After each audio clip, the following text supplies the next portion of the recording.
It's been my obsession for, well, since about 2016, after seeing lots and lots of egregious violations. I mean, egregious. My very first introduction to the Republican Party, or my very first convention, was, if you can imagine, it was May 13th, 2012. It was a quadrennial convention, and if you think the Saturday meeting was bad, well, that was nothing compared to what happened back then. But I'll talk about that soon. First thing I want to do is get a show of hands, okay? Raise your hand if you feel, and don't worry, I'm not going to call on you. If you feel comfortable and confident in meetings that use Robert's Rules of Order. Okay. Okay, there's some, that's good. So for you guys, this might be a little bit of a review. If you did not raise your hand, you are the reason I am here, right? The point of all of this, the point of Robert's Rules of Order and the point of why I am here is to make sure that you all are confident and able to participate effectively in meetings. If you don't know how the rules work, you can, as our chairman mentioned, be taken advantage of. You also won't feel confident in bringing up items of importance. It's really, really important to remember that all the power of the organization comes from the members, not from the leadership. Every single decision that's made has to have the consent of the membership. And oftentimes the membership don't feel comfortable challenging a leader's decisions. Well, you are the organization, not the chair, not the leaders, not the board, or anything. Keep that in mind as we go through this presentation, because everything in Robert's Rules of Order is meant to promote what I would call a democratic, lowercase d, democratic ideal, in this voluntary organization. So when people complain, oh, it was a terrible meeting, the parliamentarian ruled me out of order, that's completely against the rules. The parliamentarian has no power at all in a meeting. I'll talk more about that too. Okay, but let's get started with the actual presentation. So let's get into this, the origin of Robert's Rules of Order. Okay. Like many of us, General Henry M. Robert, back in 1876, had attended meetings in various civic organizations, and he presided over one particular organization, and it was a 9-hour meeting, and it was a disaster like these sorts of meetings can be, right? And he, after that said, there's got to be some structure to these things. It can't just be freewheeling with no direction, right? And as a general, I think he had some pretty strong ideas about, order, in meetings. And so what he did was, after that long meeting, he vowed to come up with rules, and he did. He wrote his Robert's Rules of Order, the first edition, and they went viral as you could go in 1876. He printed 2,000 copies. They sold out immediately. He printed 2,000 more copies. They sold out. He kept printing them, and that started 146 years worth of revisions to this document. Every 10 years, the document is revised, and it incorporates the learning that has gone on for those previous 10 years. And so it really, really incorporates a lot of wisdom of over 100 years of meetings. And that's why the book is so thick, right?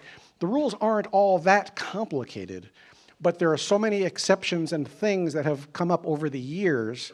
Whenever somebody tries to get an advantage by bending or breaking the rules, right, this book will be amended to take into consideration that particular problem, right?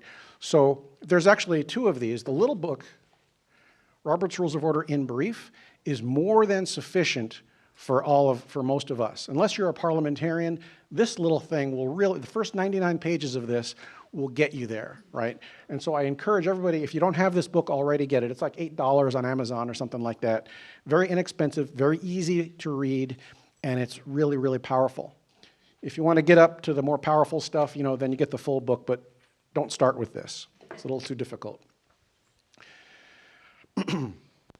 All right, so that's how this all got started. The purpose, number one and most important thing, is to assure fairness, right? If there are no rules, right, the person who yells the loudest or is the biggest and strongest and most physically intimidating would win every time, right? That's not right. In a voluntary organization like ours, everybody has an equal vote, right? And everybody needs to be treated fairly. That's what the goal is, okay?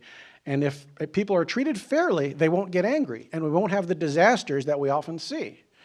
When you see, I'm going to go off topic here a little bit, when you see a disaster, okay, well, let me back up and say it a different way. Many people look at Robert's Rules of Order and they say they're dumb, they don't work, all they do is cause chaos and disruption, because I've gone to tons and tons of meetings, they use Robert's Rules of Order, and they're all disasters, right? So how good could Robert's Rules be? The answer is they're not using Robert's Rules of Orders in their meeting, right? They may have adopted it as a parliamentary authority. It may say they use it in their bylaws, but nobody in the room actually knows how to use it, right? And so what you're seeing is not Robert's Rules failing. What you're seeing is a lack of the knowledge of those rules. That's why I'm here. We're going to solve that problem. Okay, we're going to go a long way towards solving that problem tonight. Because when people do know them, members and leaders, meetings do go smoothly. You should see the meetings of our parliamentarian societies. They're a lot better than our political meetings. The problem we have in those meetings is people tend to want to show off and get into the really obscure stuff, but that's more fun than anything. All right, they facilitate deliberation. With Robert's Rules of Order, one of the things I always like to say is the majority rules. That's important. Not any single individual, not the chair, not the parliamentarian, not the sergeant at arms, the majority rules. And that has some profound implications that we'll get into.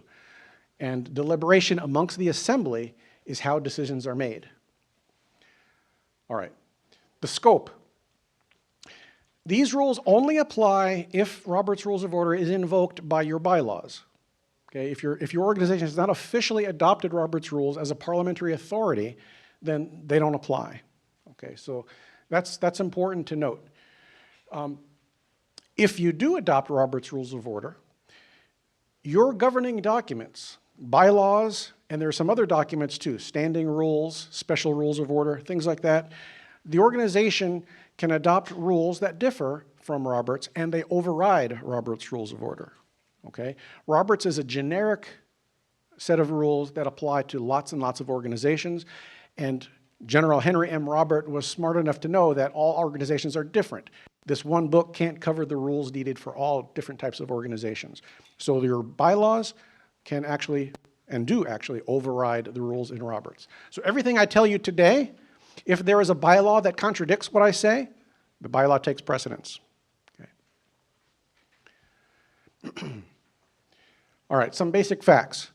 The abbreviation for Robert's Rules of Order is RONR. That stands for the Rules of Order Newly Revised. That's the official abbreviation that you'll see professional parliamentarians use.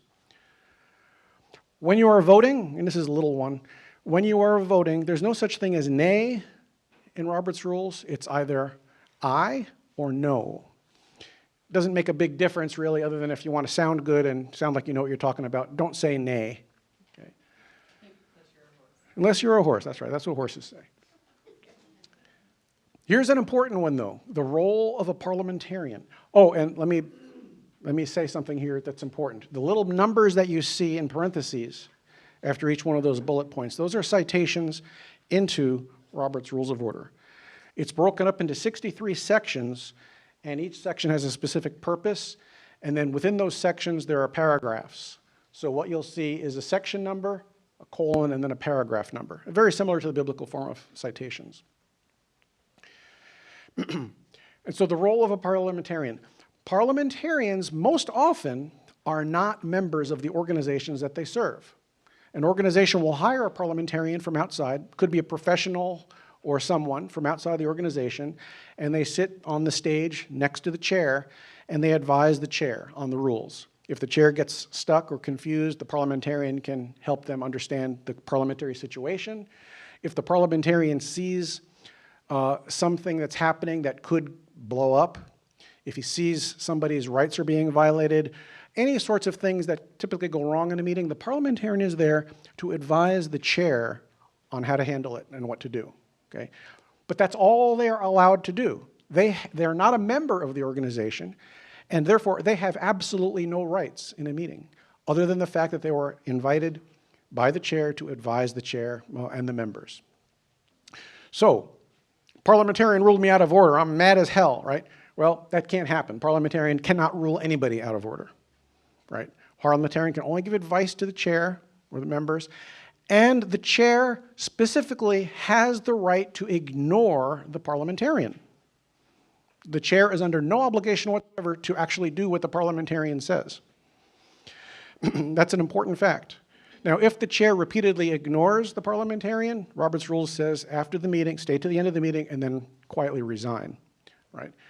But that's important to know. When you bring in an outside parliamentarian, they're not even a member, they have no rights, they're just there to help understand and execute the rules. Patterns of formality. Okay. One of the bad raps that Robert's Rules get is people think, well, it's way too formal. Going through all these gyrations, all these magical incantations that you have to say, all it does is slow things down, right? In a small meeting of less than approximately 12 people, according to the rules, you don't need to be that formal. In a small group of people, especially like-minded people who are civil towards each other, you don't need to go through all the formality that Robert's Rules establishes. Those formalities become very important in larger meetings. The big 1,000 or 2,000 people meetings that we have, it's essential to follow these rules and follow them precisely, because any small deviation from those rules, things will blow up, and I see it happen every time. It's really frustrating for me sitting in these meetings when I'm not the parliamentarian or the presider to see things going off the rails, and I know where it's going, and there's nothing I can do about it. So patterns of formality. In a small group, you can have conversations and make decisions without going through these procedures. When you do that, okay, it does slow down business. There is a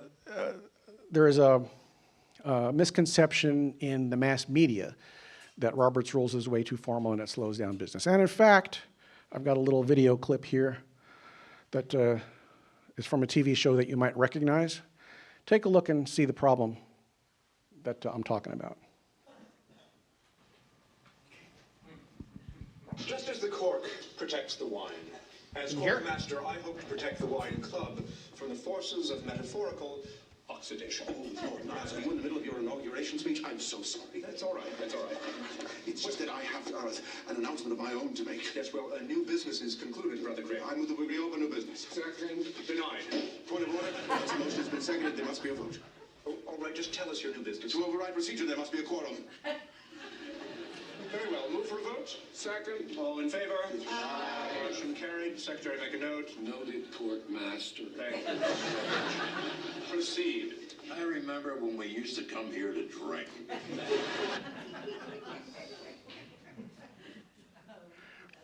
You've probably been there and seen that happen, right? I know I have. All right, so let's get into the solution to the problems that we've observed. How can Roberts help us? Well, it defines the rights of members. Okay, by virtue of being a member of an organization, you get some rights if the organization follows Robert's Rules. And most of these are pretty simple, and we can easily understand these. You have a right to attend meetings of the group. Clearly, I don't think most people would debate that one. I'm going to skip one there. You have a right to speak and debate. Again, no problem with that. We understand that. Now, granted, sometimes people will try to rescind or limit your right to speak and debate, but we do recognize that when they do that, they are violating one of your fundamental rights in a meeting. And of course, you have the right to vote. Again, that one's pretty obvious. The one that I see commonly violated is the right to make motions. Second one in the list there. Remember, it's the membership that get to decide what the organization is going to do. And so to do that, you've got to introduce business to the organization. And the way to introduce business is to make a motion. What I've seen over the past 10 years is a fear among some of the leadership, not all, but some. They're afraid that people are going to make motions or make a motion in the meeting that's going to derail the whole meeting. right? Could be a controversial motion, and the chairs worry that, oh, it's going to derail the whole meeting. We're not going to get anything done. We're going to spend hours and hours debating this thing. People are going to get angry, and the meeting is going to be, a waste, right? Well, there's no need to have that fear. If you follow the rules correctly and you enforce them correctly, right, that won't happen. For example, in most bylaws, you have a rule that limits debate, right? In our organization, the most common way it's done is there's 10 minutes of debate on every motion. 5 members get to speak in favor, 1 minute each. 5 members get to speak against, 1 minute each. You alternate back and forth between those during debate, and after those 10 minutes are done, you're done talking about it, and you vote. No matter how controversial the motion is, whether you're censuring the chair or censuring or anything, okay, 10 minutes, and then it's done and you vote and you move on, right? Nothing to be afraid of. But I see again and again and again, when you look at agendas for a lot of our LDs, they'll leave new business off the agenda. Why? They don't want to hear new business. They're afraid of what might happen. And even when it is on the agenda, as happened last January, I was up to be recognized to make a motion, and there was an illegal motion to adjourn, and the chair said, motion to adjourn, bang, and basically illegally adjourned the meeting to prevent any new business from being introduced. Question. Oh, yes, by the way, if you have questions, feel free. I'm happy to entertain questions. I just remember she turned your mic off so you couldn't make a motion. Yeah, that's right. That's right. I was screaming point of order in that big hall. You couldn't even hear. That's, yeah. This remind you of Pueblo? Pueblo. Yeah, Colorado? I'm not familiar with that. It's the new one where they called for an issue on abortion clinics, Okay. and so they invited the pro and the anti. Okay. The evening before, they decided that the pro would not be heard because it would disturb the group. Yeah. The attorneys came in and it was resolved. Someone said, my gosh, we might be sued. How right they were. I have some fun video clips. If we get through this first presentation, the next one that I have, which is not really scheduled for tonight, has some good examples of the sorts of things you're talking about. And there's lots of them. There's lots of them. All right, so making motions is your right. And when you go to a meeting and you don't see new business on the agenda, move to amend the agenda to put it there. And we'll talk about how to make motions and do that sort of thing soon. If you look at the state meeting coming up on Saturday, guess what's not on that agenda? New business, right? But if you look at the bylaws for the AZGOP, the bylaws actually specify the agenda for that statutory meeting. And guess what is in the bylaws that must be at the statutory meeting? New business. So it's a blatant example of ignoring the bylaws, doing your best to suppress business being introduced by the membership who own the organization. So I get passionate about this, so bear with me if I start screaming. Love the passion. Oh, thank you. All right. So those are your rights, those 4 rights, and every single one of the 750 pages in this book are there to enforce that. Sometimes they conflict. Sometimes you'll have rights that conflict between groups of people, and this book tries to balance those rights in a fair way. All right, deliberations. The minority gets to be heard, but the majority decides. Not any single member, not even the chair. Now, I've had some debates on this with folks, maybe somebody even in this room on this topic. I'm not going to mention any names unless they want to, ask a question. But their response was, well, we elect a chair, right? We elect a chair. Why not let the chair make the decisions? And that's a reasonable proposition. I guess I would disagree with it, and I think Robert's Rules disagrees with it in the sense that sometimes we elect people and they don't do what they say they're going to do, right? Not only in our organizations, but in government organizations. And so you need to have some sort of a backstop, some sort of a way of enforcing the will of the majority. Okay. We've had people in our Republican Party and here in Arizona, you know, who've definitely gone against the will of the membership of Republicans. Pardon me? Well, okay, yeah. I was thinking more of John McCain, Jeff Flake, Doug Ducey, you know, but we're not going to go there, I guess. All right. So how do you do this? How do you get a motion made and decided upon? Okay, you got to be able to make decisions and you got to focus the discussion, right? I'm going to show you a little video clip here that illustrates one of the serious problems with trying to make decisions in an organization. Now watch this it's about 2 minutes long. Watch very carefully. They speak very quickly and they've got a British accent, so listen carefully. One other thing I'll mention too, they mention a band in this. The band is Coldplay. And if you don't know who Coldplay is, it's a big pop band, yeah. Okay, given that, take a look. So the annual Tennis Club dinner is this February 15th at the Clubhouse, and the only item on today's agenda, shouldn't take long, is the menu. So simple question, along with the vegetarian option, should it be beef or chicken?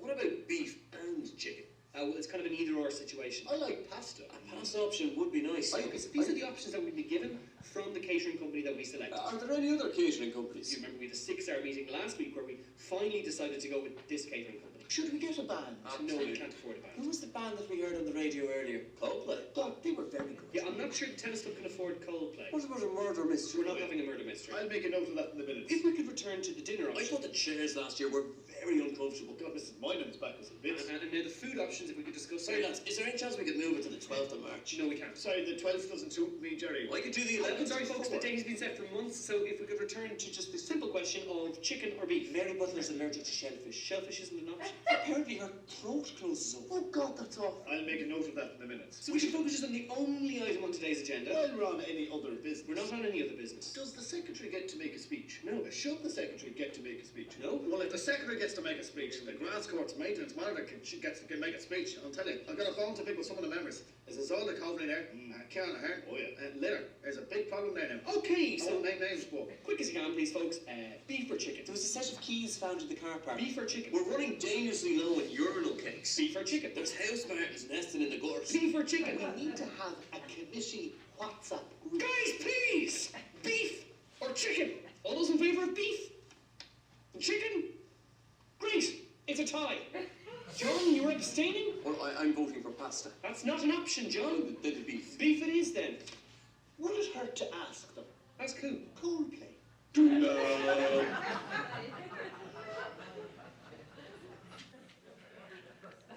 Have you been there? Have you seen that?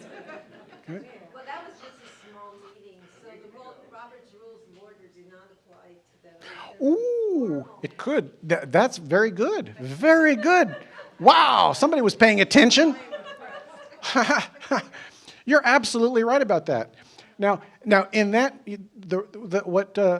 what was your name? Deborah said was, well, Robert's Rules doesn't need to apply in that meeting because it's less than 12 people. Absolutely right, okay? However, in this particular case, I would say the chair should begin to enforce those rules because clearly people weren't staying on topic, okay? And actually, I just gave away the punchline, right? I was going to ask okay, go ahead, Barbara. Well, the chair should be in charge and rule them out of order. However, what if they rule somebody out of order when they're not? How do you circumvent that? Ask me that question in about 10 minutes, okay? I have a good answer to that question, okay? So, what was the problem? Yes, Patrick. I like pasta. You're out of order. So, no, serious question. What was the problem? What was the fundamental problem with the meeting that we just saw? There's actually a point to this, not just to get a few laughs. There was no order, right, but that's true, there was no order, but can you be more specific? Like, what specifically thing were they doing wrong? Exactly, okay? They weren't staying on the topic. The question was beef or chicken, right? right? But they were talking about urinal cakes and, you know, greens maintenance and all this kind of stuff. So they weren't staying on the topic, right? That's when the meeting should have been adjourned. Well, they had to make the decision, right? So what's the solution to this problem that Robert's Rules proposes? How do we focus the discussion on one single topic and then get that thing decided before we move on to other topics? Well, we have to finish that topic, right? But, yes? Make sure your motion is clear and to the point. Okay, that's true. And the answer is built into your answer. The answer I was looking for was motions. A motion. We all know about motions, right? But the point of the motion, not only is it to introduce business, but it's also to focus the discussion on that thing and that thing alone. Somebody in that meeting should have made a motion, I move that we have beef, right? Then there would be debate on that, right? It could be amended, perhaps. There are a lot of ways you can handle a motion, but however they decide, it's got to be decided before they move on to discussing anything else, okay? And so the motion is the tool that saves time, because if during debate on a motion you go off topic, the chair or any other member can call you back to order, right? The chair can say, usually you should do it in a polite way, hold that thought, we're not on that topic right now, we'll come back to that later, or you can make a motion later, but right now we need to decide specifically beef or chicken, right? And if the chair does not do that, any other member can do it. Any other member can stand up and say, Mr. Chairman, I call the member to order, right? And that informs the chair that, look, this person is going off topic, we're going to be here all night if we don't stay on topic, and so get them back on the correct path. All right, so main motion. It introduces business and begins discussion. And in Roberts, the rule says in black and white, after a motion is made and seconded, all discussion must be germane to that motion. Now, it doesn't mean you have to support the motion. You can be for it, you can be against it, but it has to in some way relate to deciding that question that is then on the floor. Yes? Yes, generally speaking, motions have to be seconded, right? And seconding is simply a way to tell the chair that there's more than just one person who's interested in doing this. So there are exceptions to that seconding rule, but in general, yes, you have to second it. And actually, what I say to people is don't worry about whether a second is required or not, just do it anyway. It can't hurt, right? There are some motions that don't require a second. Don't worry about that. Just second it. It's not going to hurt anything. And you can just shout out second from your chair. You don't need to be recognized by the chair. You can just shout it out. Okay, and then the motion must be debated and disposed of with a vote. Now, disposed of usually means voting it up or voting it down by majority vote. But there are other ways to dispose of a motion, which we're not going to get into in this particular presentation. But there are other things you can do. You can amend the motion by changing it a little bit. You can postpone it to a future meeting. You can refer it to a committee. Lots of things you can do with a motion. Right now, we're not going to get into those. That's in the next presentation, which we probably won't get to tonight, but there is one online that I'll refer you to later, so you can get into more of the details. But one thing at a time. Conversation must be germane, and you must dispose of it with a vote. Okay, here is the actual wording that Roberts uses to describe when you can make a motion. This is really important because I know my personal experience before I learned these rules was I'd be sitting in a meeting, I'd have something important to say, an important motion to make, but I would never know quite when I could do it. And you don't want to just stand up and make a motion at the wrong time because then you're going to be embarrassed, the chair is going to rule it out of order, and who knows what. So that lack of confidence is really prevents business from getting done efficiently. So you need to know specifically when you can make a motion and feel confident doing it. Okay? So here's what Roberts says about that. If the assembly has no binding order of business, any member who obtains the floor can introduce any legitimate matter he desires at any time when no business is before the assembly for consideration. All right, that's a mouthful, but let me break it down for you. Okay? if the assembly has no binding order of business, what that means is a binding order of business is an agenda that has been adopted by the organization, right? If your meeting has an agenda that was laid out and it's got, you know, all the pieces of a meeting on it, okay, there are certain places where it is appropriate to make a motion and certain places where it is not appropriate to make a motion, okay? So if you've adopted an agenda, you have to be aware of when those times are. If you have not adopted an agenda, then you can make a motion anytime when there is no business before the assembly for consideration. What does that mean? It means there's no other motions on the floor, okay? If there are no motions on the floor that are currently being debated, then you can introduce yours.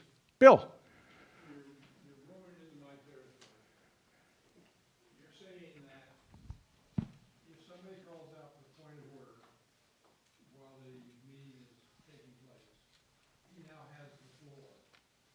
Is that correct? And there's no motion that's being discussed? The order of the meeting is there. So,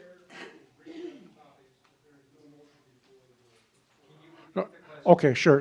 So I believe the question was, if somebody raises a point of order, you can't make a motion? I'm not quite. Oh, okay. All right, so what you have now are 2,000 people in a room, and the chair has gone to the next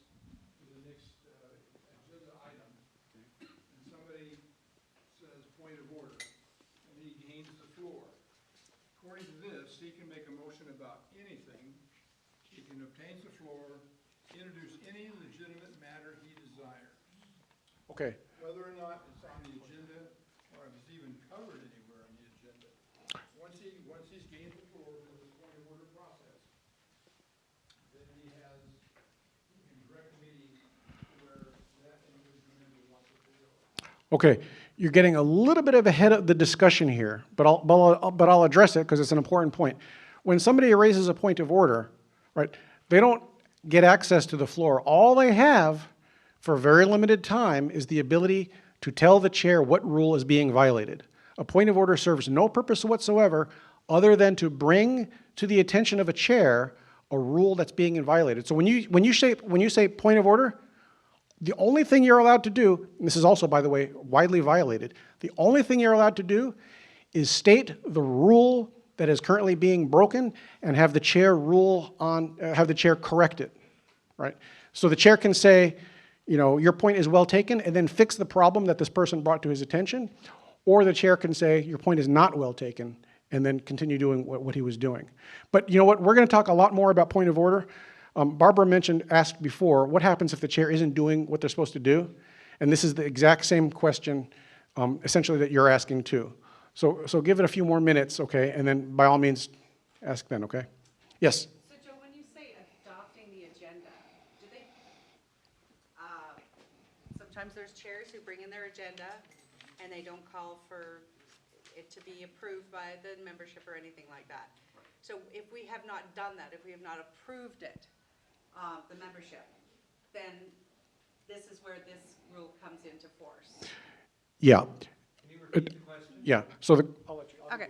So if a chair brings in an agenda and they don't call for it to be approved, then this comes into force where then that is where they can make motions from the floor. So to answer your question, if a chair proposes an agenda, goes out in the call letter, and you show up at the meeting and you start following it, okay, that agenda has not been adopted, so it is not binding. And so this does kick in. You can make a motion at any time during that meeting, okay, unless that agenda is actually adopted by a vote. And you see they do that in our statutory and our mandatory meetings towards the beginning of the agenda, right after credentials. They'll adopt the rules and they'll adopt the agenda. Once it's adopted, now it's binding. And it cannot be changed except with a 2/3 vote. So when they call to adopt the agenda, is that where you can call for a motion to make an amendment to the Absolutely. agenda? That's when you call for that? Absolutely. For the vote? Absolutely. Just reiterate. Okay, so the question was, when an agenda is proposed for adoption, the question was, well, can I then make a motion to amend the agenda, to change it? And the answer is absolutely. Yeah, absolutely. And it just takes a majority vote to change an agenda before it's adopted. So for example, at the upcoming state meeting, I would anticipate somebody would say, hey, I move that we add new business as it specifies in the bylaws to this agenda.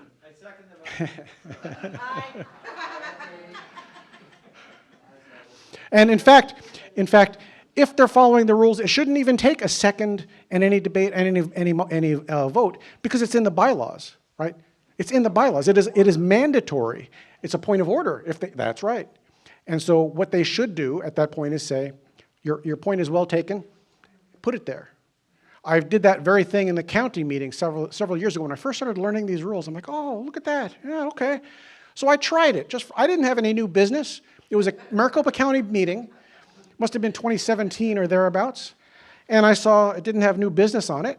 And I thought, well, I'll give this a try. So I go up to the microphone. Point of order. Yes. You're missing new business on this agenda. It should be there per Robert's rules, and it should be there per our bylaws. And it was, the chair was Chris Herring at the time, and he said, okay, stand at ease, right? And he went back and talked to the parliamentarian, and they hobnobbed a little bit. They opened up the book, they saw it, and he came back and he said, okay, it's on there. And then he said, but I want to remind you, you can't make any motions you want. They have to be listed in the call. To which I said, actually, that's not true. That's only true for a special meeting, not a regular meeting. But we're getting into too much into the weeds right now. Right. So if the agenda is not adopted, you can do anything you want, anytime you want. If the agenda is adopted, you've got to hold to it. And if it is adopted, there are two places where you can legitimately introduce business to the assembly, confidently. The first one, the obvious one is, who can guess? New business, absolutely right, okay, new business. But there's a little known one that I discovered some years ago when the chair of my particular LD wasn't allowing motions to be made. It turns out, it's a little obscure, but after an officer's report, okay, after an officer's report, which comes right after the minutes, okay, if the officer happens to make a recommendation, if it's the treasurer and he recommends we spend money on something, or if it's a vice chair and they recommend whatever, something, endorse somebody or censure somebody or whatever it is, the officer can't make that motion during their report, but any other member can right after that report is finished. So an officer might say, I recommend that blah, blah, blah, and they sit down. Any member of the organization can at that point stand up and say, Mr. Chairman, I move the adoption of that recommendation. Then it's on the floor for discussion and debate. Now, this young lady sitting in the front right here was my compatriot in doing this a few times. Do you remember? Oh, yeah. I said, okay, Barbara, now I'm going to make this recommendation. I ran for a vice chair of this particular group for the sole reason I wanted to be able to make motions, and I couldn't do it any other way. So I said, I'm going to make a recommendation. After I do it, you stand up and say, I move the recommendation. And you did. It was great. It was great fun. Right? We had some good times back then. So if you want to make a motion and your organization isn't being quite cooperative, then find a friend who's on the board, have them recommend it during their officer's report. All right, there are other things on the agenda too. We won't get into those. They're a little beyond the scope of this discussion, but I wanted to mention the officers' reports and then new business. Feel confident making motions during those two times.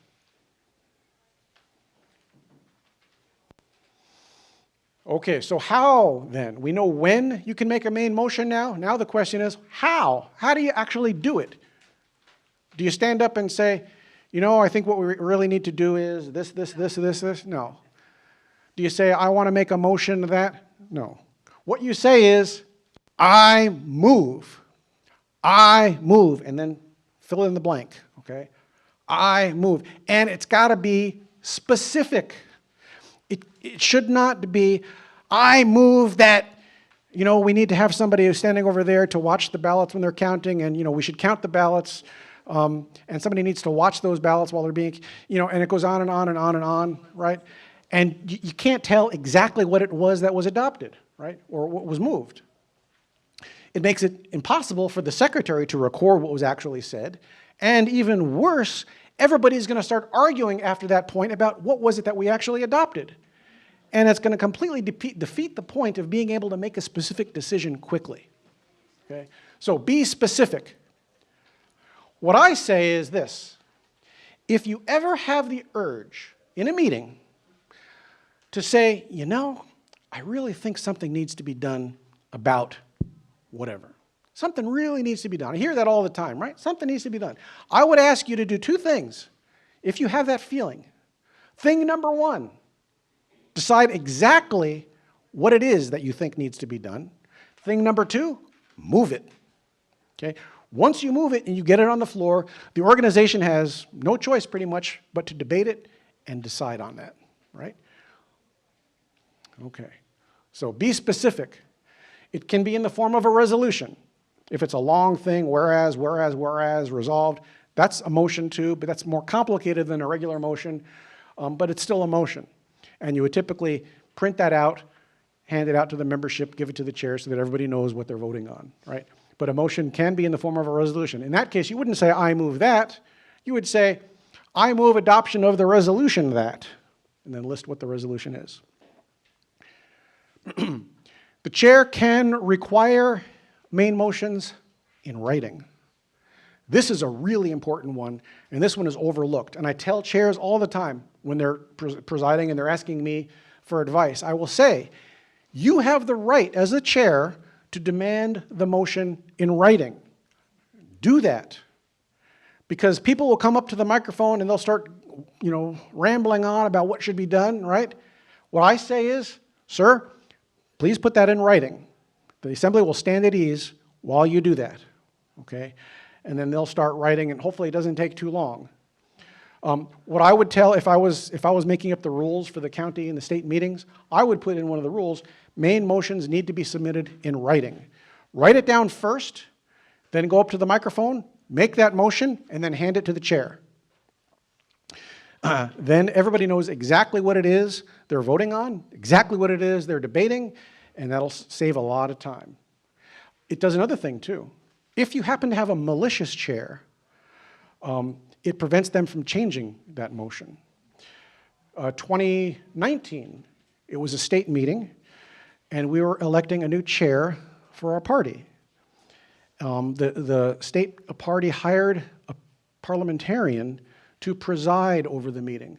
So our bylaws allow the chair of the party to hire a parliamentarian, or anyone really, to preside over the meeting, as the chair would. I actually got that bylaw changed in a subsequent year, but at the time, a non-member of the organization, not a PC, who knows if he was even a Republican, he was the chair of the meeting with more power than the 2,000 people that were there. Anyway, there was trouble with election integrity even back then. And we were using an electronic voting system where you vote on your phone, right? It's completely insecure. There were eyewitnesses of fraudulent things happening. And so what I noticed in the bylaws at the time was, if 10% of the membership agree, the election must be held by roll call vote. 10% of the members can demand a roll call vote. Yes? Put that in the, can you put that in the rules? That it would be done? Well, it's already in the bylaws, at least for the state party. It's still in there. But their rules don't always show that, so could we? The rules don't show it, but the rules, again, are addition to the bylaws. The bylaws still hold for the meeting, even if they're not listed in the rules separately, right? So if it's in the bylaws, putting it in the rules, it would just be redundant, is all it would be. It would remind people that that's important, but even if it's not there, it's still in effect. And so what I moved for was a roll call vote by district, which we've done in the past where the chairs would count all the votes in their particular district, and all the chairs would report those results to the Credentials and Tally Committee, and then the result would be announced. Okay. This was because the simply voting system that we were using was widely distrusted. People were really worried back then that it wasn't legitimate. And so the solution, we didn't do hand counts back then, but at least we could do a roll call vote by district. I made that motion, And the presider of the meeting, this outside person, stated the motion, and he said, roll call vote. And somebody asked, well, what does that mean? And he said, well, what that means is every single person in this room would have to be asked individually, one by one, who they're voting for, which was not true. In fact, if that were the case, it would be impossible to do a roll call vote, right? And so I raised a point of order immediately. That's not what the motion says. And I had given it to him on paper. And he read it, and he said, and I quote, "I'm sorry, you are correct." So put it in writing. There are a lot of good benefits for doing that. Okay. Then it gets seconded. People shout out second. Okay. Incidentally, here's a little known fact. If somebody, suppose nobody wants to debate it because it's a really bad motion. If somebody stands up and says, that's a stupid motion, we're not going to second that. You know what that person just did? They seconded it. Once debate begins, a second is irrelevant. And so if somebody says that's a stupid motion, they just started debate and they essentially did the second. Okay? So be quiet. If there's something you don't support, be careful. Also, by the way, too, never second something just for the sake of getting it out there to discuss. If you don't support it, please don't second it because it wastes a lot of time. That was the question. Oh, excellent. All right, here's another important one. There's these 6 steps here.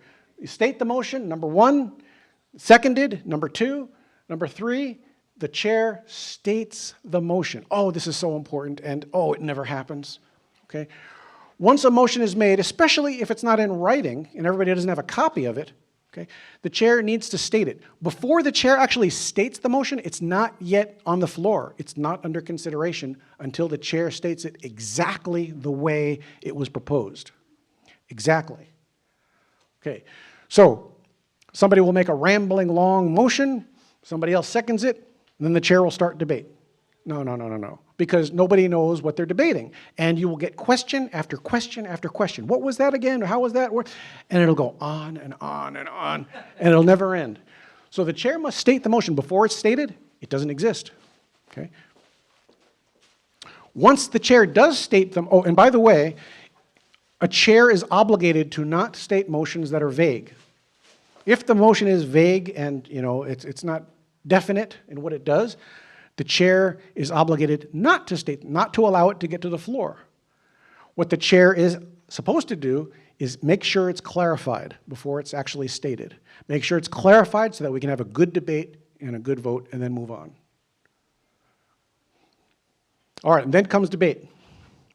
And we talked about debate, 5 minutes on each side, 10 minutes total, or whatever the organization wants to do. Incidentally, if your bylaws do not specify a limit on debate, by default, Robert's Rules allows each person to speak twice on the issue for 10 minutes each time. So that's why most bylaws have a limit on debate that's much more reasonable than that, and ours do. Yeah, getting back to the chairman stating the motion, and if it's vague, and the person cannot spit out the proper motion to be debated on, can the chair ask that they withdraw the motion? Yes. Before the chair actually states it, the chair can give the person some advice and say, that's not really clear. I would ask you please to go back and work on that and then come back with it, or write it down and come back with it. The chair is supposed to be helpful in this regard. The chair doesn't have the authority to say, that's vague, therefore we're not going to allow it. They need to at least make some semblance of being helpful. Bill? So what happens if the person who made the motion is obstinate and won't withdraw the motion? Does the chair have the ability to say this is an unclear motion and hold it from the bottom? Repeat the question. Yeah, so Bill asks, well, what if a member is obstinate and refuses to improve a motion that's vague? Does the chair have the authority to shut it down? I don't think there is any specific rule regarding that situation. I would say that in general, my experience has been that the assembly at large usually makes the right decision. And so if the person makes a bad motion that's not clear, hopefully the membership is educated enough such that they won't second it, first of all. But if somebody does second it, it'll get voted down very quickly with a minimum of debate, right? Hopefully. But if not, you waste the 10 minutes discussing that bad motion, and then hopefully it'll get voted down. If it doesn't get voted down and it gets approved, well, maybe the chair was wrong about it being vague in the first place. But the majority rules, and here's another thing I always say, the majority rules, right or wrong, right? Right or wrong. There's no higher authority than a majority of the membership, as bad as a motion may be. Yeah. Okay. All right, after debate is over, the chair puts the question. That means the chair will, the formal form is, are you ready for the question? And if there's no more debate or debate has been exhausted, we then go for a vote. And there are many different ways, obviously, of conducting a vote. There's a voice vote. They call that viva voce, the official term, or a rising vote where people stand, counted vote where the vote is actually counted in lots of different ways. But in some way, the vote is taken, and then the chair announces the result. Number 6, the chair announces the result. And that's actually something that's easily overlooked. The importance of that is easily overlooked because we've had situations in the past, like last year, where an incorrect result was announced too quickly, right? The wrong person was said to have been announced, right? And then after realizing the mistake, the chair had read it wrong on the credentials, on the tally report. It was a different person who got elected. Well, the first person who initially said, thought they were elected was very, very angry, and it caused a lawsuit and all sorts of gnashing of teeth. So the chair only announces the result, and the chair needs to be careful that they announce it correctly. Okay. Did you have a question? Yeah, so we have, 13 new chairs who have only been PCs for less than 2 years. They don't know this stuff. They will say, no, I'm not even going to entertain that motion, and we've told them, yeah, you have to. But it does happen because we have such new, they're only been PCs for less than 2 years, some of them, and they're chairs. So this needs to be brought to them. That's why we're here tonight. Right. Yes. Can the chair not recognize you? Ooh, good question. The question was, can the chair not recognize you? That would cut it off right at the beginning, wouldn't it? The answer to that question is no, with certain exceptions.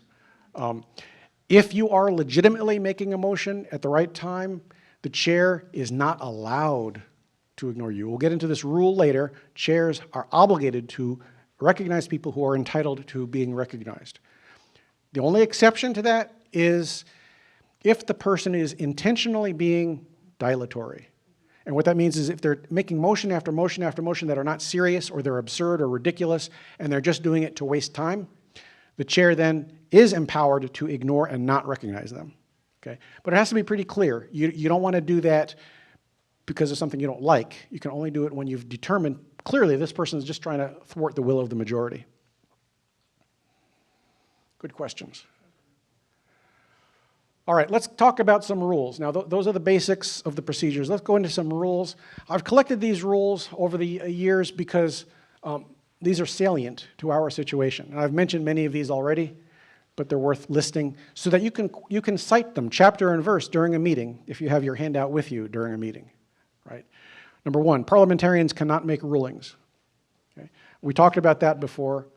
Most of the time, they're not even a member of the organization. They have no rights in the organization. I'm going to take a brief digression here and ask, does anybody here happen to have a copy of the call letter for the AZ GOP meeting on Saturday? Okay. Who can get it first? Looks like Ray's got it. Oh, thank you. Oh, sorry, thank you, though. Thank you very much. Let's go to the rules.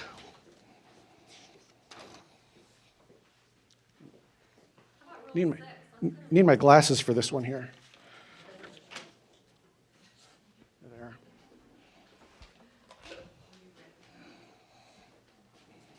There. Here it is. Rule 3. We'll talk about Rule 6 too. Rule 3, the rules of the meeting. right? These rules are proposed to govern the meeting on Saturday. And usually what these are supplements to the bylaws that are specific to running a big meeting, okay? It's a traditional thing that you have rules for the meeting that you adopt at the beginning of the meeting, right after the credentials report, all right? Well, here's a proposed rule, rule number 3. Decisions of the parliamentarian on matters related to the rules shall be final and unappealable. Decisions of the parliamentarian on matters related to rules shall be final and unappealable. No is right, okay?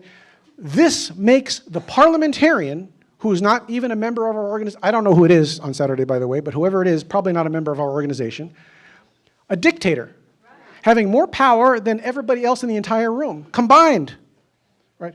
So this was on the rules last year. Yeah, that's our running, yes. Anyway, this rule was proposed last year, and at last year's mandatory meeting, I moved that sentence be stricken and removed from the rules because it makes the meeting nothing more than a variety show. Members have no power, essentially, right? So were they too lazy to change it from last year, or did Well, no. they sneak it in? Let me tell you what happened. Let me tell you what happened last year. I made this motion, we had a little bit of debate on it, and guess what? My motion got voted down. The membership voted to leave this rule in place last year. I walked back to my seat thinking, what the heck? Maybe I didn't articulate my position very well, but Kelly Ward had come down from the podium to debate against my motion. And so she carries a lot more stature than I do in the AZ GOP, and I guess people believed her that it was actually, a good thing to have that in there. Did you write the motion down? No. I didn't, but it was clear enough such that I didn't have to. Strike that sentence, Couldn't you make that a point of order? No, Because of the bylaws? No, it's not breaking any rule. To have a rule like that doesn't necessarily break any rules. An organization has the power to adopt pretty much any rules they want, as long as they don't conflict with the bylaws. And that one doesn't conflict with the bylaws. It's different, but it doesn't conflict. And so it would have been, it is in order. Yeah.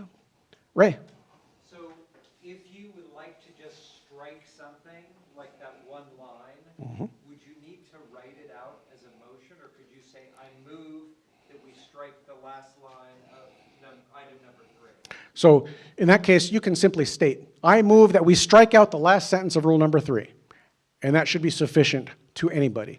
The chair does have, hang on a second, the chair does have the right to demand that you submit that in writing, and they can do that, but if they do that, they're just being malicious because it's very short and very clear. But if they demand it, you have to do it. Yeah, but it's not hard to do. Bill? If that's part of your rule is that you have to have written motions, then you would have to have a written motion no matter how simple it is. Yeah, but it's not a rule, it's not a hard and fast rule. The rule actually states the chair can require it in writing, but they don't have to, right? If it's clear and short, there's no need to do that. Right. Oh, what was Rule 6 again? Let's see here. Well, it's a big, long one. You know. I'm more concerned about that you can't transfer your proxy. I have a lot of older folks who have indicated they cannot stay if this thing goes long into the day. It's very uncomfortable seating, what have you. So I want to move that we strike Yeah. that from this rule. That would be okay? It's okay to move that. However, it's personal opinion here, not parliamentary. It's probably not going to go anywhere. Our organization has had a lot of struggles with proxies over the years. A lot of struggles. There are people who are absolutely passionate against proxies, myself included. And so if you were to do that, I suspect, it would be debated and voted on, but I suspect it wouldn't have much of a chance of being adopted. So that's just opinion. It's just these votes won't count because they leave. I mean, there's good reasons for people to leave. There's a funeral, there's a few things. Absolutely. But one of the considerations in Robert's Rules of Order is that it governs what are called deliberative assemblies. And a deliberative assembly is defined in Chapter 1, Section 1 of Robert's Rules of Order. that says it's a group of people meeting with simultaneous oral communication amongst them. And so in a place, right? And so you must be there to be able to participate in a deliberative assembly. If you are not there, what happens is somebody else has your proxy. They may not necessarily vote the way you wanted them to vote. You're just giving them an extra vote. Also, you're not there to provide deliberation. So all it is, it's a power game. And in our party, what has happened in previous years, again, personal opinion, not parliamentary, law, there were people who were collecting there were how shall I say, they were collecting ghost PCs, and they would come in with, literally hundreds and hundreds of proxies from their LD, and it would skew the elections. And it was very, very much opposed, and we've amended the bylaws again and again and again to reduce the use of proxies over the years. Right now, in Maricopa County, we just adopted a bylaw to reduce them to just one in the statutory and the mandatory meetings. One proxy max, no transfers. The state party has made it a limit of 3, and that applies to LDs as well. So, that's a matter of opinion, and we can disagree on that. But to answer your question, yes, you can make that motion, and yes, it will be debated and voted on. So. Still have a question. Okay, so at the meeting this past Saturday, in the back of our name tags, it says that if you have to leave early or whatever, that you can give your ballot to somebody to turn it in. That's called a verbal proxy. No, not allowed anymore. So. On the other side of our name tags. In the MCRSC, but not in this one. Yeah. Okay. That's good. I think they expect when you run for state committeeman that you're going to stay the whole length. I think that's why. It's not asking too much. All right, next rule. The board is subordinate to the full assembly. In fact, everything is subordinate to the full assembly. So if the executive board of your group makes a decision that the group doesn't like, the group can make a motion to overrule that decision of the board. What percentage is that? Majority vote. Majority. Now, sometimes, or often, I should say, bylaws actually delegate certain powers to the executive board, right? And if it's a power delegated to them specifically in the bylaws, you can't override those. Right? But at least it's delineated in the bylaws what they have the authority to do. If they go beyond that and the assembly doesn't like it, they can overrule it.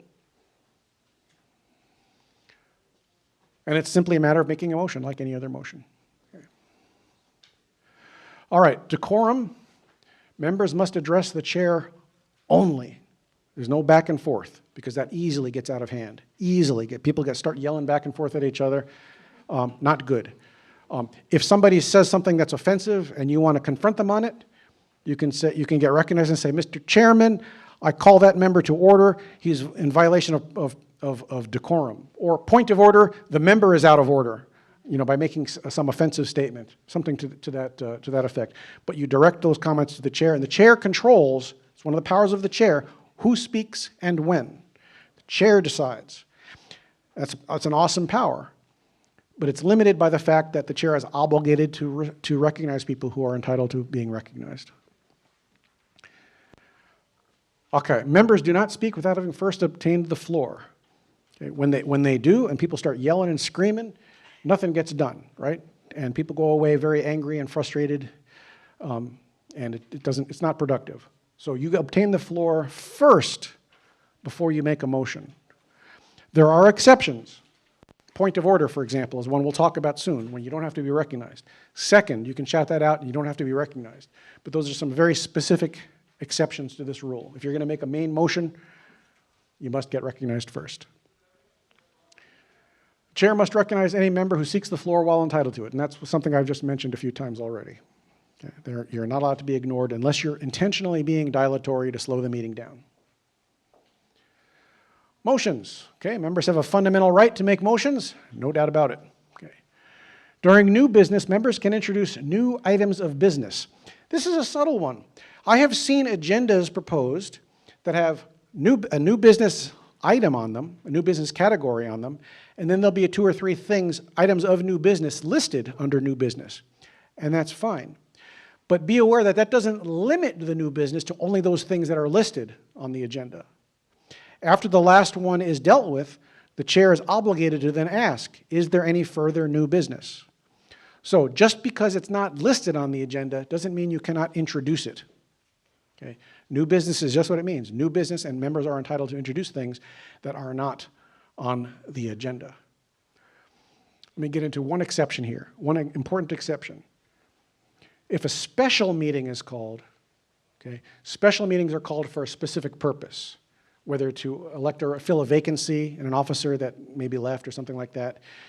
For a special meeting, only items that are listed on the agenda can be dealt with during the meeting. You can't sneak in something else that other people might not be aware of who aren't at that special meeting. But in general, new business is where you can introduce new business no matter what. All right, the chair must state the motion after it's made and seconded. And again, I will tell you that if you're in a meeting where somebody makes a vague motion, you can raise point of order. If the chair doesn't state the motion, say point of order, you must state the motion before it's on the floor. Most likely the chair will not be familiar with that rule. In fact, they won't be familiar with most of these rules in my experience. But if they don't know that rule, you can say, Mr. Chairman, it's in Robert's Rules of Order, Chapter 4, Sections 15 and 16. Right? And then they can look it up and say, oh, yes, you're absolutely right. Sorry about that. And then they'll state the motion. We can hope, right? All right. Only one main motion can be considered at a time. Okay? Again, one topic at a time. Otherwise, no decisions will be made in a reasonable amount of time. People are going back and forth like they did at that tennis club meeting that we saw where they're debating beef and chicken. All right, debate.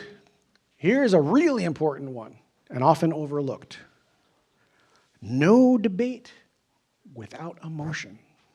Wow. No debate without a motion.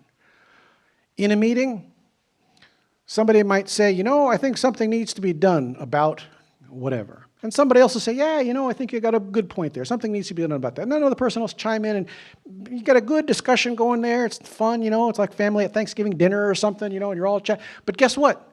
Nothing's getting decided. We're just putting ideas out there, which is nice.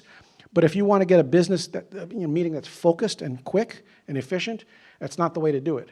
And so Roberts says, nope, no discussion without a motion. If somebody stands up and says, you know, something needs to be done, blah, blah, blah, if I was presiding, I would say, sir, please make a motion to that effect. Once you have that motion made, we'll debate it and we'll vote on it, and then we'll move on. Okay? But the chair has to be, you know, judicious and has to be, aggressive about enforcing that, because it's very, very easy. Once a conversation gets started and people are talking back and forth amongst each other, it's really kind of hard to rein that back in. Okay. Debate must be germane to the motion. I mentioned that one already. You can't go off on a different topic. If you do, the chair or another member should call you back to order. And then here's one. The chair cannot enter into debate. Yes, Steve. You said Kelly Ward. Oh, sorry. You said Kelly Ward last year came down off the stage to oppose your motion that you made. Was she out of order doing that?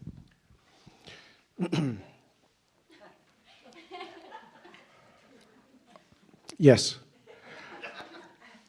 There are other nuances to it. A chair is able to relinquish the chair to someone else if there is a motion that they want to debate. And what they do is they hand the gavel, quote unquote, to somebody else, like the vice chair or something like that, and then that person presides until that issue is decided. So that's how it's supposed to happen. She didn't do that at the time.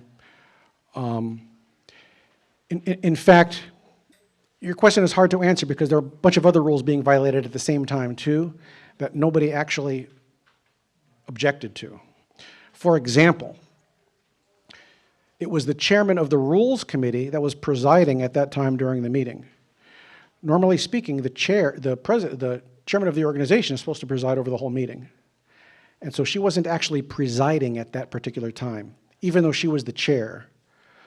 So it's debate. I can't, it's hard to give a definitive answer to that question, but I'll just say no. All right. Voting. Once a motion is before the assembly, it must be adopted or rejected by a vote, or the assembly must take action in some other way before introducing any other business or taking up the next item in the agenda. Okay? One thing at a time. Do we need a bio break by any chance? Somebody want to make a motion if no? Okay. If anybody needs to take a bio break, make a motion to that effect and we can take a recess. I'd entertain a motion for a recess for 5 minutes. Okay, it is moved that we take a bio break of, did you say 5 minutes? 5 minutes, please, sir. Is there a second to that motion? It is moved and seconded that we take a break for 5 minutes. All in favor say aye. Aye. All those opposed say no. The ayes have it. We are adjourned for, we are in break for 5 minutes, recess for 5 minutes.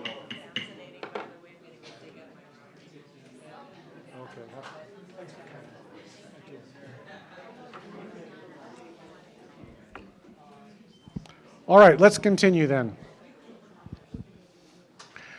All right, so once a motion is before the assembly, it must be disposed of in some way. Okay. Here's one. You know about division, right? If voice vote is close, any member can force a rising vote by shouting division. And a rising vote means that you stand up, all in favor, rise, sit down. All those opposed, rise, sit down. It's not a counted vote, but the chair or the presider can look at the assembly and get a better feel for which side is in the majority than by a voice vote. And so any one member can do this just by shouting out division. There is no debate. There is no question about it. It is required to be done. Okay. And then, barring any bylaw to the contrary, as all these rules are, proxy voting is not allowed. And there is a 15-minute video on practicalrobertsrules.com. It's a website. The URL is in the last page of your handout there. 15 minutes on that topic. And you'll see why Roberts so vehemently opposes proxy voting. It's caused untold division and problems in our organization, and I think there's a lot of wisdom in Roberts, but our organization can do it differently if we so choose. Okay, disciplinary procedures. Here's a good one. Quote, although the chair has no authority to impose a penalty or to order the offending member removed from the hall, the assembly has that power. Did you get that?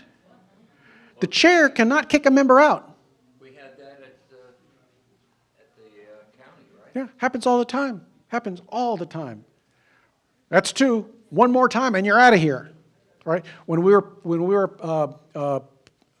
protesting Ducey's red flag laws that he was protesting, that he was promoting, right? A lot of people were holding up those signs and going down to the stage, and Kelly Ward said, keep doing that, you're going to be out of here, right? Well, no authority to do that. No authority to kick a member out. The chair could call for a vote, right? If a member is being disruptive, the chair can call for a vote, right? And I think you saw something like, what penalty shall be imposed on the member? And somebody can move that the member be expelled, and with a vote they can be expelled. But the chair doesn't have that unilateral authority.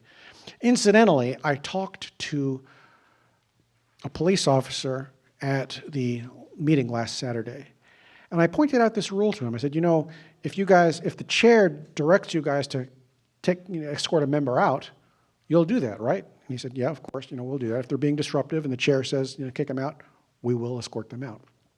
And I explained, according to the rules of our organization, our adopted rules, the chair actually does not have that authority.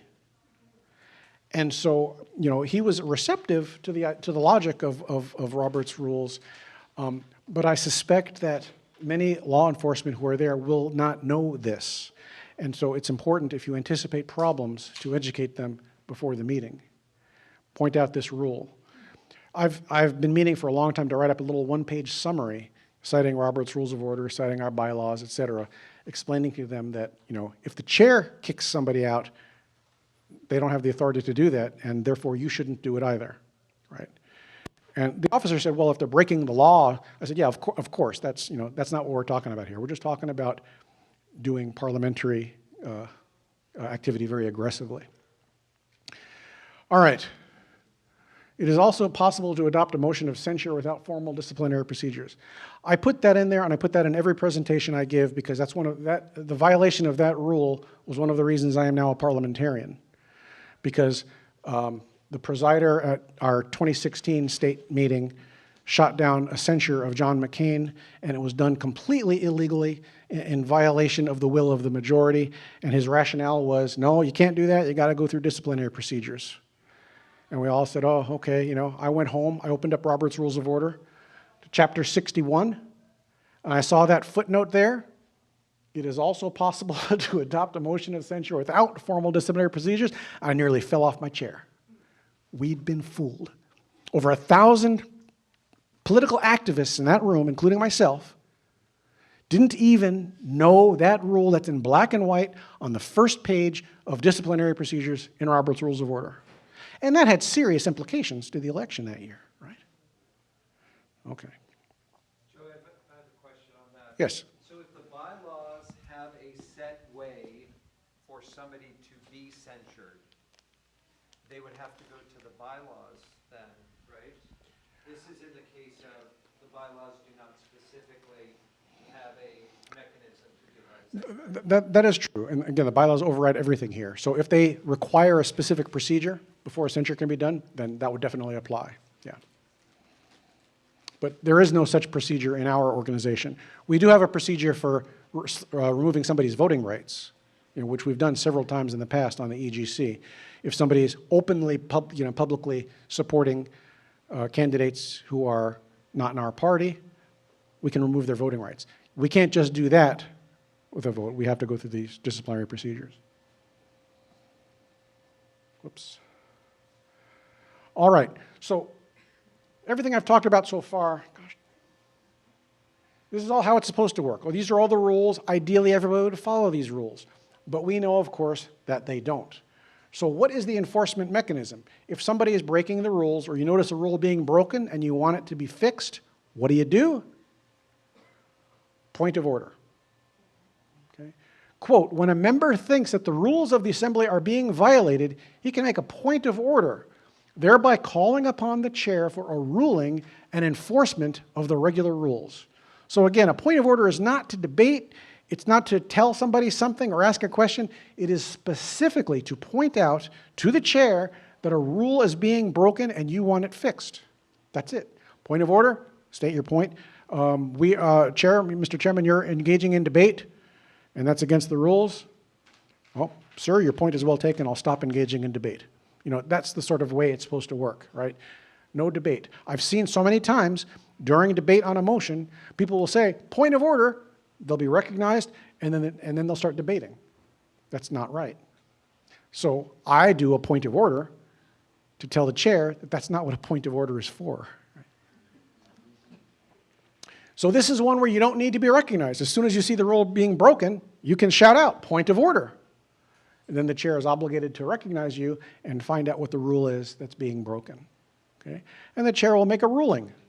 So here's an example. Looks like we're done here. Is there a motion to adjourn? Some member shouts out, point of order. The chair asks. The member will state his point. And then the member can say, it appears that we have not yet covered new business, Mr. Chair. And then the chairman, if they're following the rules, will say, your point is well taken. Is there any new business? So that's how it's supposed to work. Bill. So what happens if the chair, you make a point of order, and the person making the point of order, he overrules it because we're not recognizing? Wait, can you say that louder? I couldn't hear. Agrees with the point of order. The chairman. Oh, yeah, good. That's a really, really good question. So Bill asks, well, what happens if the person who made the point of order disagrees with the chair? The chair says, that point's not well taken. We're going to keep doing it this way, right? What happens then? What happens then is the very next slide. Appeal. You can appeal the decision of the chair. If you think the chair's decision is somehow erroneous, remember, fundamental principle, majority rules, not any single individual, including the chair. So the mechanism that you use to enforce that, the appeal. Quote, by one member making or taking the appeal and another seconding it, the question is taken from the chair and vested in the assembly for the final decision. Whoa. Majority rules. The chair rules on something, oh, your motion is out of order, you know? I appeal the decision of the chair. The chair is obligated then to go through this procedure. The decision is taken out of his hands and vested in the assembly, the majority, for the decision. Yes? Even if it went against the bylaws? No, if a person makes a motion and it's truly out of order for some reason, right, then the chair can legitimately say your motion is out of order because it violates our bylaws or whatever. There are lots of reasons why a motion can be out of order. If the person appeals, okay, they want to be obstinate, they don't want to accept the logic, which may be completely valid, it still is taken from the chair and the assembly gets to decide if it's really out of order or not. The assembly usually makes the right decision in these sorts of situations. You know, if the assembly wants to be obstinate and say, no, it's not out of order, even though it's completely in violation of the bylaws, there's nothing you can do about that. And I'll get to you in a second. But let me give you an example of that happening. I was presiding at a meeting of LD 15 summer ago. And these guys had been abused so much by their entire board resigned, basically. The entire board just up and resigned, said, we're out of here, right? And so they had to elect new members. And so I was presiding over that meeting to try to help them get back on track, right?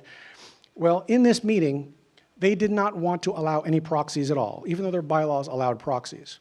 They said, no, we're not going to deal with that anymore. No more of this stuff, right? And so I was presiding, and they made a motion, no proxies.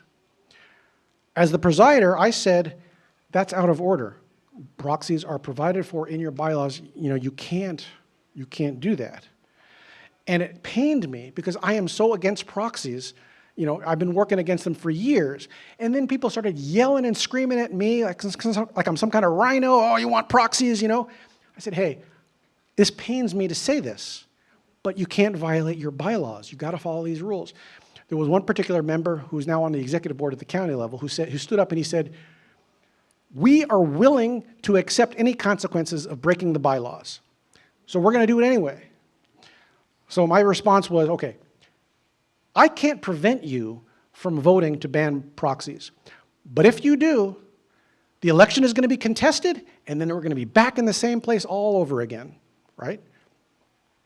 Fine, we're going to do it. So they banned proxies. The election took place without proxies, and the election was challenged.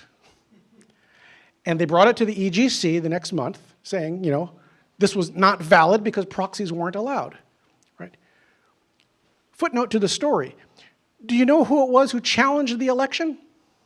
Who do you think challenged that election where proxies weren't used? No, it wasn't me. No. No, I was in support of that, even though I had told them it was against the... Well, no, it wasn't even them. Person that lost, right? You would think that, right? I'm glad you said that, but you're completely wrong. You would have thought that it was the people who lost the election who would have challenged it because it was done illegitimately. What? It was the one that won, huh? No, the one that won. Why would they challenge it? They won. It was the board that had previously all resigned. They were trying to cause trouble. They were trying to throw a wrench in the works. They are the ones who brought it to the EGC. And so when it got to the EGC, I was on the EGC, I'm on the EGC, we voted, we're not even going to hear this challenge. No, we're not going to hear it because it's not legitimate. And so we moved forward. All right, so appeal. Yes, Bill. And by the way, Bill, I'm glad you're asking these questions. These are good questions.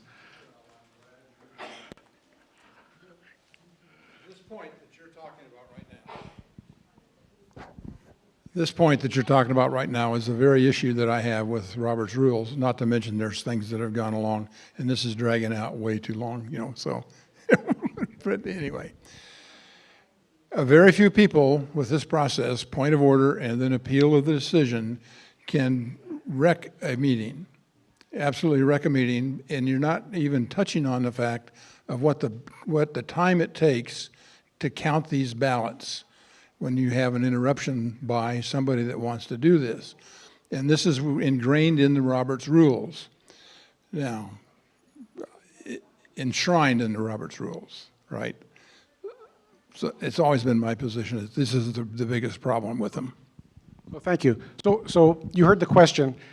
And Bill's point that 2 or 3 people can bring a meeting to a standstill by points of orders and appeals. You're absolutely right. They can do that, but only if the chair is willing to allow it. Remember I said before, if a person is being dilatory or obstinate, the chair is entitled to ignore them and not recognize them. Right? The very process of getting them removed is part of the same kind of process that's in the rules. You have to have a vote of the body to have No, okay. Removal from the meeting is something completely different. If they're making motions, not being disruptive other than just making motions, the chair can ignore those motions, right? Remember, the chair has the ability or the obligation to ignore people if they are playing those games to thwart the will of the majority. Yeah, kicking them out is a completely different question, right? That does take a vote, and that would take time. You're absolutely right. But if they're just making motions to waste time, the chair is perfectly entitled to ignore that, absolutely. And it's called dilatory motions. And Section 39 of Robert's Rules of Order goes into detail about how to do that. Dilatory, yeah, dilatory. Okay. Here's another important fact. Members have no right to criticize a ruling of the chair unless they appeal from his decision, right? So if the chair makes a mistake, right, and nobody appeals from it, it stands. You have to make that point of order right then and right there.